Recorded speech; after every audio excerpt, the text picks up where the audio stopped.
Vampire queen Laura लिंगटन अपने king dread की तलाश में दर दर भटक रही हैं और अब पहुंच चुकी हैं जैड सिटी, जहां उन्होंने ट्रेल की कर दी है घोषणा और सारे लोग वहां पर हो रहे हैं इकट्ठा। उन्हें नहीं पता कि आगे क्या होने वाला है, कौन सा खतरा उनका कर रहा है इंतजार। चलिए जानते हैं मिलके। जैकरी जैसे ही उस फॉर्म को देखता है तो उसका होश खराब हो जाता है। वो कहता है कि मुझे इस तरीके के फॉर्म भरने की कोई ज़रूरत नहीं है, मुझे यहाँ पर बिल्कुल मरना नहीं है। और वह उस फॉर्म को देख करके बहुत ही ज़्यादा डर जाता है और वह प्रिंसिपल से पूछता है कि क्या सर मैं इसका फाइन दे करके इससे अलग हो सकता हूँ। लेकिन प्रिंसिपल उसे कहता है कि फाइन देने का समय चला जा चुका है, अब बहुत देर हो चुकी है। मिस लिंगटन की आंखें तुम्हारे ऊपर है और उन्होंने स्पेशली तुम्हें इन्वाइट किया है कल के ट्रेल में। और तभी पीछे से एक आदमी कहते हुए सामने आता है कि एक कमजोर आदमी जो तुम्हारे जैसा है वो प्योर ब्लड को नहीं संभाल सकता है और इसके बहुत बुरे परिणाम हो सकते हैं। परिणाम का नाम सुनते ही जैकरी परेशान हो जाता है और जिसे देख करके वह आदमी और भी ज्यादा परेशान होता है और उसे कहता है कि जैकरी तुम मुझे इस तरीके से मत जताओ कि तुम्हें इन सब चीजों के बारे में बिल्कुल नहीं पता है। और मुझे पता है तुम्हें झिझक हो रही है और तुम्हें होनी भी चाहिए, क्योंकि तुम्हारा परिवार और तुम्हारी 3 पुश्तें इतनी मजबूत कभी नहीं थी कि वो प्योर ब्लड को संभाल सके। और मुझे और मेरे परिवार में सभी लोग आर्मी से रिलेटेड हैं और वो प्राइवेट आर्मी का हिस्सा भी हैं, तो मैं आसानी से इस ट्रेल में खुद को जिता सकता हूँ और मानसिक तौर पर भी मैं बहुत ज्यादा मजबूत हूँ। जिसे सुनकर के जैकरी बहुत ज्यादा परेशान होता है कि प्राइवेट आर्मी, मेंटली लेबर, ये सारी चीजें क्या है जिसे कुछ समझ में नहीं आ रहा है। तभी वह उसे और झटका देता है और कहता है तुम्हें इस ट्रेल का हिस्सा नहीं बनना है तो मत बनो, मुझे इस ट्रेल का हिस्सा बनना है। और यह एक बहुत बड़ी अपॉर्चुनिटी होती है एक आम इंसानों के लिए कि वह किसी का किंड्रेड बने, और किंड्रेड वो भी प्योर ब्लड लॉरा लिंगटन का। ये तो बहुत फक्र की बात है। मिस्टर विकर्स, मैंने अपना फॉर्म भर दिया है और मैं तुमसे कह रहा हूँ जैकरी तुम वहाँ पर दिखाई मत देना, क्योंकि अगर तुम वहाँ पर आओगे तो तुम्हारे झिझक के कारण तुम वहाँ पर केवल हारोगे। और मैं फिर से तुमको बता रहा हूँ कि तुम हारोगे ही नहीं, तुम वहाँ पर मरोगे। अब यही कहते हुए वो आदमी वहाँ से निकल जाते हैं हंसते हुए। अब कमरे के अंदर केवल 3 लोग थे, जैकी, विकर्स और विगर का पिता, जो आपस में बात करते हैं। विकर अपने पिता से पूछता है कि पिताजी क्या मुझे ये करना चाहिए। तभी वह उससे पूछता है कि क्या तुम्हें कॉलिन किंड्रेड बनना है, जिससे वह उसे रिफ्यूज करता है कि मुझे नहीं बनना है। तभी वह कहता है कि इसमें बहुत ज्यादा लेट हो चुका है। जैकरी इनको बीच में टोकते हुए कहता है कि मिस्टर प्रिंसिपल, आपका क्या मतलब है कि विकर्स को ये नहीं करना चाहिए, यह बहुत ज्यादा डेंजरस है। सब लोग तो चाहते हैं कि वो किंड्रेड बन जाए, क्या आप नहीं चाहते हैं कि वह बने। जिससे उसका बाप कहता है कि लॉरा लिंगटन बहुत ही ज्यादा जिद्दी हैं और उन्होंने एक बार जो डिसाइड कर लिया है वो कर लिया है, उसमें कोई वो नहीं है। और यह बहुत फक्र की बात है कि आप किसी वैम्पायर का किंड्रेड बनते हैं, और यह एक आम नागरिक के लिए बहुत ही ज्यादा मुश्किल होता है, क्योंकि वास्तव में किंड्रेड प्योर ब्लड नोबेल का एक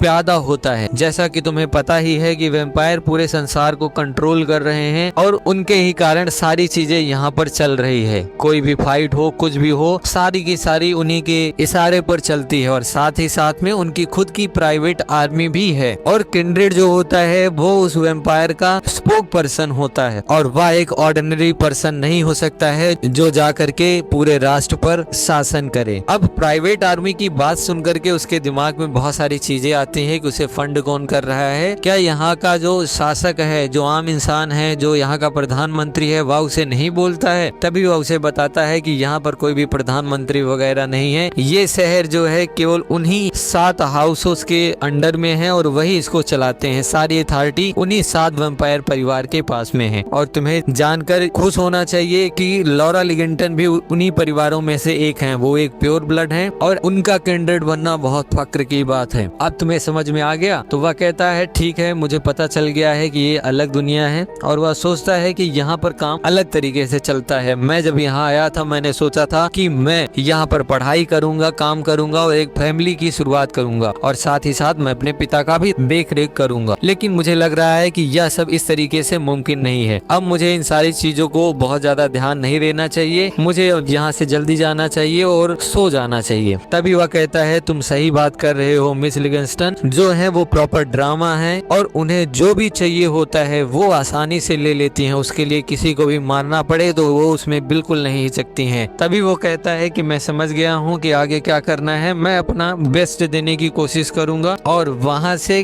केवल सरवाइव करने की कोशिश करूंगा। जिससे वो उसे कहता है ठीक है। और तभी कॉलिन कहता है कि पिताजी मुझे नहीं पता कि इस ट्रेल में क्या होने वाला है। अगर मैथ साइंस की ट्रेल है तो वहां पर मैं तो सरवाइव कर जाऊंगा, लेकिन अगर फाइट की होगी तो मुझे नहीं पता कि मैं खुद को कैसे संभालूंगा। क्या आपको पता है कि वह किस तरीके की ट्रेल होने वाली है? तो उसका पिता उसे बताता है कि भैया ऐसा है बाबूजी कि मैंने भी अपने जीवन काल में कभी ट्रेल नहीं देखी है और मुझे नहीं पता कि वो ट्रेल कैसे होगी, लेकिन कुछ मजेदार और कुछ हाई क्लास ट्रेल तो जरूर होने वाली है, क्योंकि प्योर ब्लड अपना किंडर्ड चुनने वाली है, जो कि छोटी मोटी बात नहीं है। तुम लोगों को मैं यही सलाह दूंगा कि तुम केवल बाकी जो लोग कर रहे होंगे उन्हीं के साथ में करते जाना। और वह जैकरी को कहता है कि प्लीज मेरे बेटे को जिंदा वापस लेकर के आना, मैंने तुम्हें लड़ाई करते हुए देखा है, तो कोशिश करना कि तुम दोनों जीवित बचो, यह मेरी फैमिली का सवाल है। जैकरी कहता है कि मैं खुद नहीं जानता कि मैं खुद को बचा पाऊंगा या नहीं बचा पाऊंगा, अब मैं विकर्स को कैसे बचाऊंगा। तभी उन सबके बीच में थोड़ी सी तू मैना होती है और फिर आगे बातचीत बढ़ती है। जैकरी कहता है कि क्या आप अपने बेटे को वहां पर किंडर्ड नहीं बनाना चाहते हैं, और उस पर बहुत सारी चर्चा करता है। तभी वो बताता है कि किंडर्ड बनाना बड़ी बात नहीं है, लेकिन जब कोई किंडर्ड बन जाता है तो वह अपनी पुरानी जिंदगी को पूरी तरीके से भुला देता है। वह उसकी सारी यादें एक आईने में कैद हो जाती हैं और वो जिसका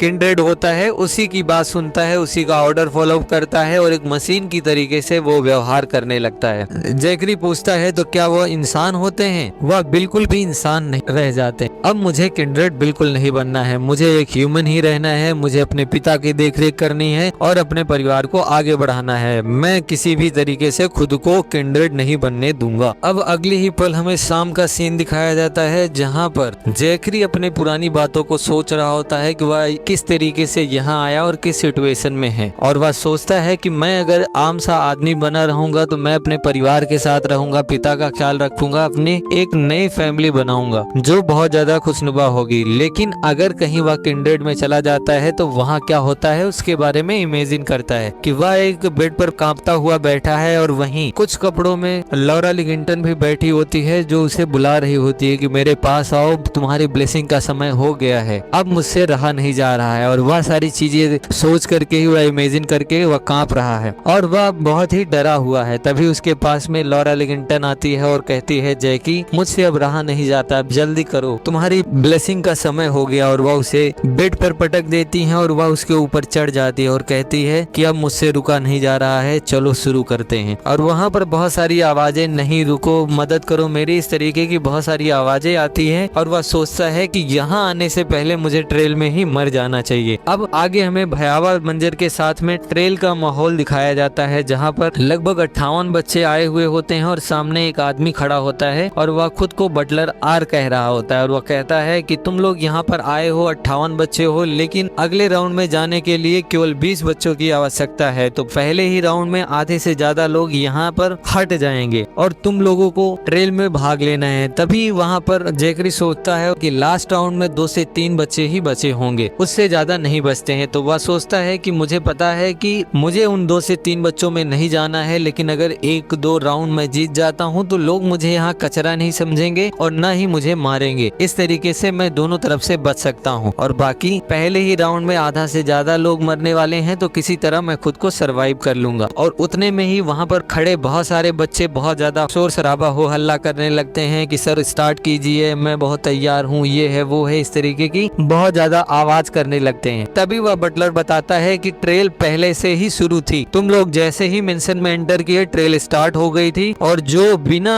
आदेश के ये शोर शराबा किए हैं वो सारे के सारे पहले राउंड से बाहर होते हैं और उन्हें हटाने का आदेश देता है, जिससे वो सारे के सारे जो चिल्ला रहे थे वो शौक में आ जाते हैं कि उन्होंने क्या कर दिया, पहले ही वो बाहर हो गए। और वह बताता है कि अगर आपको किंडर्ड बनना है तो आपके अंदर एक इम्पल्सिवनेस होनी जरूरी है, क्योंकि बिना मास्टर के आदेश से आप कुछ नहीं बोल सकते, एक शब्द भी नहीं निकाल सकते हैं। और ऐसे नौकर को कभी नहीं पसंद किया जाता है जो बिना मतलब बिना आदेश के आवाज करता है या बोलता है, जिससे वो लोग परेशान हो जाते हैं और उनसे कहता है कि तुम्हें और कुछ कहना है, तो वो कहते हैं नहीं, अब हम बिल्कुल कुछ नहीं कहेंगे। अब वो अपने एक साथी से पूछता है कि कितने लोग हैं जिन्होंने आवाज की, तो वो बताता है कि 32 लोग ऐसे हैं जिन्होंने आवाज की और उनमें से कुछ ऐसे भी थे जो धीरे धीरे बोल रहे थे, जिससे वह सोचता है और दिमाग दौड़ाता है और कहता है कि मुझे इन 32 में से 5 और चाहिए अगले कंपटीशन के लिए। तो वह उनसे कहता है कि तुम लोगों के पास में अभी फिर से समय है, 32 में से 5 बच्चे हो सकते हैं जो इस ट्रेल में वापस शामिल हो सकते हैं, जिससे वो लोग खुश हो जाते हैं, लेकिन इस बार कोई आवाज नहीं करते हैं। और वह कहता है बहुत अच्छा, अब तुम लोग फिर से रिट्रेल स्टार्ट करो। और वह बताता है कि बीच में ये जो सर्कल बना हुआ है इसमें केवल 5 बच्चों को ही रहना है, ये तुम्हारे ऊपर है किस तरीके से उनको इस घेरे से बाहर करोगे, और जो आखिरी में बचेगा वही इसका विजेता होगा। और वहीं दूसरी तरफ जैकी सोच रहा होता है कि हम लोगों ने सही किया कि कुछ नहीं बोले, शांति से खड़े थे, पहली राउंड में हम बच गए। और तभी बटलर कहता है कि अब तुम लोग आजाद हो, बात कर सकते हो। तो वह कहता है कि यहाँ बहुत ज्यादा लोग हैं और इनमें से एक दूसरे को हटाने के लिए इन्हें बहुत मेहनत करनी पड़ेगी, मारधाड़ करनी पड़ेगी। लेकिन तभी वहाँ पर एक आदमी तलवार से इसके सीने के आर पार निकाल देता है, जिसे देख करके कॉलिन और जैकरी दोनों के दोनों अवाक रह जाते हैं, डर जाते हैं। और उन्हें पता चलता है कि यहाँ पर कोई ऐसा भी है जो अपने साथ में पूरी तैयारी के साथ आया है और वह एक तलवार भी अपने साथ लेकर के आया है। वह आदमी कहता है कि तुम 32 के 32 लोग एक दूसरे से अगर हम लड़ाई करते रहेंगे तो हम थक जाएंगे और अगले चैलेंज के लिए हमारे पास ताकत नहीं बचेगी। तो मेरा एक सिंपल सा प्लान है, लास्ट के 5 बच्चों में शामिल होना है, और अगर कोई भी मेरे पास में आएगा तो वो समझ लेना कि वह उसके जीवन का आखिरी दिन होगा और मैं मारने में बिल्कुल नहीं हिचकिचाऊंगा। अगर किसी को मरना है तो मेरे पास में आओ। यह देख करके जैकरी और कॉलिन बहुत ज्यादा परेशान हो जाते हैं और सोचते हैं कि क्या ये आदमी पागल है और इसने मारना भी शुरू कर दिया, ये तो बहुत गड़बड़ बात है। तभी वहाँ पर हमें कुछ और लोग दिखाई देते हैं जिनके हाथ में हथियार होते हैं और वो कहते हैं कि अब हम वापस आ चुके हैं, और वह वहाँ पर मारकाट करना स्टार्ट कर देते हैं। तभी जैकरी सोचता है कि यहाँ तो सबके सब लोग तैयारी के साथ आए हैं, सबके पास में कुछ न कुछ हथियार है। और वहीं पर हमें बताया जाता है आगे कि एक आम से आदमी को अगर किंड्रेड बनना है तो उसका सबसे बड़ा दुश्मन होता है खून और घाव, जिससे उनको दूर रहना चाहिए। अगर आप किसी वैम्पायर के किंड्रेड हैं तो खून के बीच में आपको खड़े रहने की आदत होनी चाहिए, क्योंकि उन्हें खून बहुत ज्यादा पसंद है। अब वहाँ पर हमें गोलियों की आवाज सुनाई देती है, खून चारों तरफ फैल जाता है और वहाँ खून ही खून बह रहा होता है। इसी के साथ में आज की ये कहानी का पार्ट खत्म होता है। कल फिर से आएंगे और हम देखेंगे कि ट्रेल में क्या होता है, कौन बनता है किंड्रेड। तब तक के लिए हमारे साथ बने रहिए। वीडियो